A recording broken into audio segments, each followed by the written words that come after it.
ഇപ്പോൾ ജോസ് കെ മാണിയുടെ വാർത്താ സമ്മേളനം തത്സമയം. ഈ സ്റ്റിയറിംഗ് കമ്മിറ്റിയുടെ പ്രധാനപ്പെട്ട അജണ്ട MLA-മാരുടെ വിപ്പ് സംബന്ധിച്ച്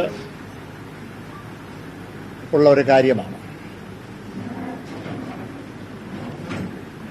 അത് ചർച്ച ചെയ്യുവാൻ വേണ്ടിയിട്ടാണ് ബഹുമാനായ കേരള കോൺഗ്രസ് പാർട്ടിയുടെ സംസ്ഥാന general secretary Shri Stephen George ഈ സ്റ്റിയറിംഗ് കമ്മിറ്റി വിളിച്ചു ചേർത്തത്.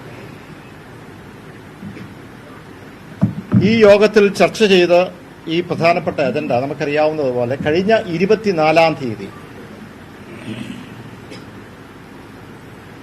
നിയമസഭയിൽ അവിശ്വാസ പ്രമേയവും രാജ്യസഭ വോട്ടെടുപ്പും ഉണ്ടായി.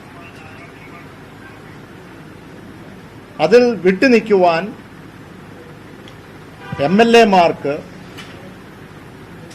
ബഹുമാനായ പാർട്ടിയുടെ വിപ്പ് ശ്രീ റോഷി അഗസ്റ്റൻ MLA-മാർക്ക് വിപ്പ് കൊടുത്തിരുന്നു. ആ വിപ്പ്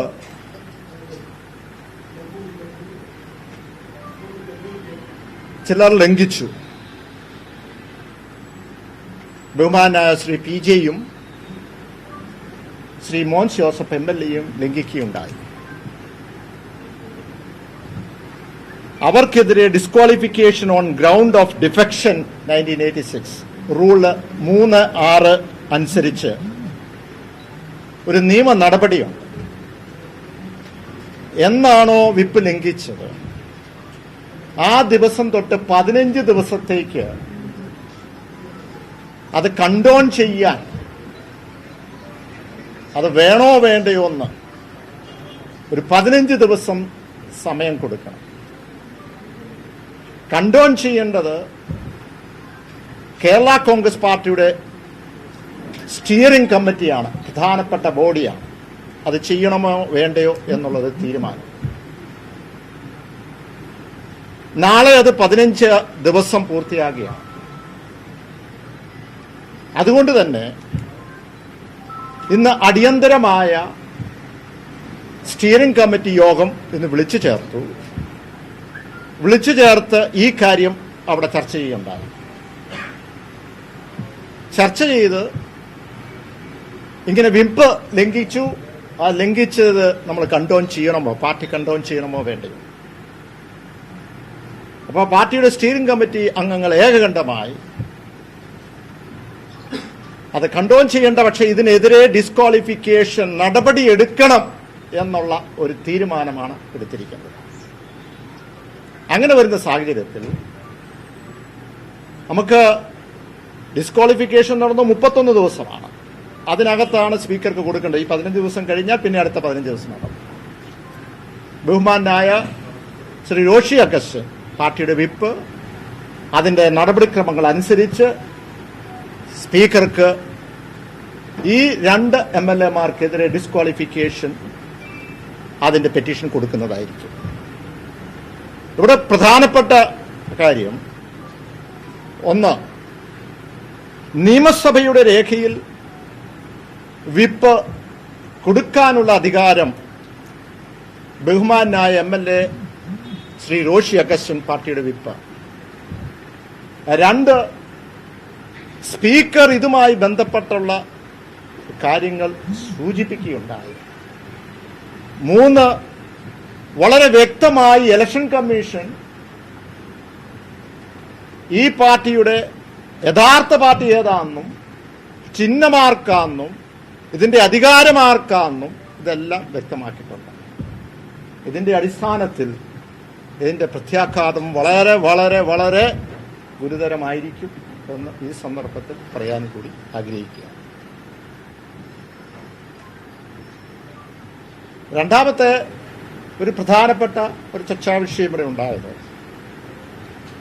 ഒരുപക്ഷെ നിങ്ങൾക്കും പ്രധാനമായും ആകാംക്ഷയോടെ കാണുന്നത് നമ്മുടെ പഞ്ചായത്ത് തെരഞ്ഞെടുപ്പും അതോടൊപ്പം തന്നെ ഇലക്ഷൻ കമ്മീഷൻ ഇന്ത്യ രാജ്യത്ത് ഏതാണ്ട് 50ഓളം വരുന്ന അല്ലെങ്കിൽ വരുന്ന തെരഞ്ഞെടുപ്പുകളിൽ കേരള സംസ്ഥാനത്ത് വരാൻ അല്ലെങ്കിൽ ഉള്ള ഉപതെരഞ്ഞെടുപ്പിന്റെ കാര്യങ്ങളും സൂചിപ്പിക്കുകയുണ്ടാകും. ഒരുപക്ഷെ അത് എടുത്തേക്കാം. അപ്പോൾ അങ്ങനെ വരുന്ന സാഹചര്യത്തിൽ കേരള കോൺഗ്രസ് പാർട്ടിയുടെ രാഷ്ട്രീയ നിലപാട് എന്താണ്? ഞാൻ ഇതുമായി ബന്ധപ്പെട്ട പലവട്ടം ഞങ്ങൾ മാധ്യമ പ്രവർത്തകരുമായി സംസാരിച്ചു. അതോടൊപ്പം തന്നെ പാർട്ടിയുടെ സ്റ്റിയറിംഗ് കമ്മിറ്റി സംസാരിച്ചു. പക്ഷെ അപ്പോഴൊക്കെ നമ്മൾ സൂചിപ്പിച്ചത് ഉചിതമായ സമയത്ത് ഉചിതമായ തീരുമാനമെടുക്കും, ശരിയായ സമയത്ത് ശരിയായ തീരുമാനമെടുക്കും. ഞങ്ങളുടെ ഒരു കാത്തിരിപ്പ് പ്രധാനമായും ഇലക്ഷൻ കമ്മീഷന്റെ തീരുമാനം വരട്ടെ എന്നുള്ളത് ഞങ്ങളുടെ മനസ്സിലുണ്ടായിരുന്നു. അത് വന്നു, കഴിഞ്ഞ ദിവസം വന്നു.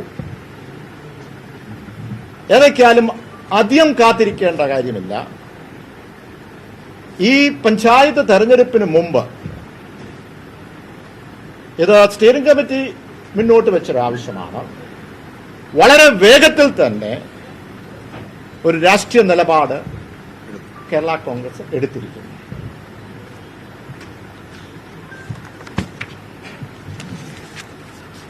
അതോടൊപ്പം തന്നെ കുട്ടനാട് തെരഞ്ഞെടുപ്പുമായി ബന്ധപ്പെട്ട് നമുക്കറിയാവുന്നതുപോലെ ഇലക്ഷൻ കമ്മീഷൻ പൊതുവെ ഉപതെരഞ്ഞെടുപ്പിന്റെ കാര്യങ്ങൾ സൂചിപ്പിച്ചു. എന്നാണ് കുട്ടനാട് തെരഞ്ഞെടുപ്പിന്റെ പ്രഖ്യാപനം? അതിന് കൃത്യമായ ഒരു നോട്ടിഫിക്കേഷൻ ഒന്നും വന്നിട്ടില്ല. നമുക്കെല്ലാവർക്കും അറിയാവുന്നതുപോലെ കുട്ടനാട് തെരഞ്ഞെടുപ്പ് എക്കാലവും കേരള കോൺഗ്രസ് എം മത്സരിക്കുകയും 2 ചിഹ്നത്തിൽ മത്സരിച്ച അവിടെയും നമ്മുടെ ഇതുമായി ബന്ധപ്പെട്ട് ഞാൻ സൂചിപ്പിച്ചു, ഏത് തീരുമാനം വേണം, എന്ത് രാഷ്ട്രീയ നിലപാടെടുക്കണം എന്നുള്ളത് സ്റ്റിയറിംഗ് കമ്മിറ്റിയിൽ ചർച്ച ചെയ്തു. നമ്മുടെ നോട്ടിഫിക്കേഷൻ വരാനുള്ള സമയമുണ്ട്. അവിടെ ഏതൊക്കെയാലും കുട്ടനാടിലെ കേരള കോൺഗ്രസ് പാർട്ടി, നമുക്കറിയാം ഈ തെരഞ്ഞെടുപ്പുമായി ബന്ധപ്പെട്ട് മാസങ്ങൾക്ക് മുമ്പ് പ്രവർത്തനങ്ങളൊക്കെ ആരംഭിച്ചതാണ്. സ്ഥാനാർത്ഥിത്വമായി ബന്ധപ്പെട്ട് ഞങ്ങളുടെ ഒരു സബ് കമ്മിറ്റി തന്നെ ഉണ്ടായിരുന്നു. അവിടെ പോയി അതിന്റെ പ്രവർത്തനങ്ങളൊക്കെ ആരംഭിക്കുകയുണ്ടായി. കേരള കോൺഗ്രസും വളരെ സജ്ജമാണ്, വളരെ ശക്തിയായിട്ട് മുന്നോട്ട് പോകുന്ന ഒരു പ്രദേശമാണ് കുട്ടനാട്. പക്ഷെ അവിടുത്തെ നിലപാട് എന്തായിരിക്കും, എന്ത് തീരുമാനമായിരിക്കും എന്നുള്ളത് തീർച്ചയായിട്ടും ഇതിന് നോട്ടിഫിക്കേഷൻ വരാനുള്ള സമയമുണ്ട്. അത് ഇലക്ഷൻ കമ്മീഷൻ പൂർണ്ണമായിട്ട് പറഞ്ഞിട്ടില്ല. അത് വരുന്ന മുറയ്ക്ക് അതിന്റെ തീരുമാനവും ഉണ്ടാകുന്നതായിരിക്കും. പക്ഷേ ഇവിടെ ഒരു കാര്യമുള്ളത്, നമുക്കറിയാവുന്നതുപോലെ സാധാരണ രീതിയിൽ ഒരു ഉപതെരഞ്ഞെടുപ്പ് വരുമ്പോൾ, ഇപ്പൊ പാലായിലെ കാര്യം എടുത്താൽ, അവിടെ ഐക്യജനാധിപത്യ മുന്നണിയാണ് ഒരു ഉപതെരഞ്ഞെടുപ്പിൽ സ്ഥാനാർത്ഥിയെ പ്രഖ്യാപിച്ചത്. ഇവിടെ നമുക്ക് കാണുവാൻ കഴിഞ്ഞത്, ഇങ്ങനെയൊരു തെരഞ്ഞെടുപ്പ് വരുന്നു എന്ന് കേട്ടു പിറ്റേ ദിവസം തന്നെ ശ്രീ PJ ഞങ്ങളാണ് മത്സരിക്കുന്നത്, ഞങ്ങളുടെ സ്ഥാനാർത്ഥി ഉണ്ടാകുമെന്ന് പ്രഖ്യാപിച്ചു. അത് ഏത് ചർച്ചയുടെ അടിസ്ഥാനത്തിലാണെന്നൊന്നും എനിക്കറിഞ്ഞൂടാ, അതിലേക്ക് ഞാൻ കിടക്കുന്നില്ല. പക്ഷേ ഞങ്ങൾക്കൊക്കെ അറിയാൻ ആഗ്രഹമുള്ളത്,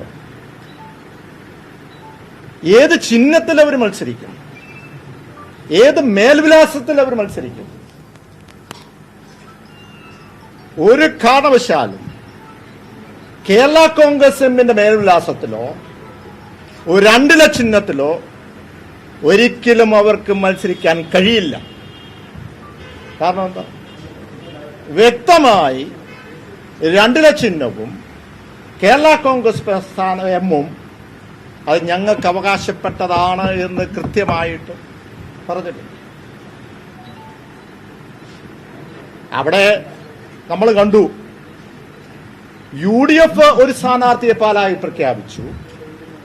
ആ പ്രഖ്യാപിച്ചത് ഐക്യജനാധിപത്യ മുന്നണിയാണ്. UDFന്റെ ചെയർമാനാണ് പ്രഖ്യാപിച്ചത്. അത് കഴിഞ്ഞ് ചിഹ്നം ചോദിച്ചപ്പോൾ അത് തരില്ല എന്ന് പറഞ്ഞു. സ്ഥാനാർത്ഥി പരാജയപ്പെടുമെന്ന് പറഞ്ഞു. ഓഗസ്റ്റ് 25 ഇലക്ഷൻ കമ്മീഷൻ പ്രഖ്യാപിച്ചു പാലായിലെ തെരഞ്ഞെടുപ്പ്.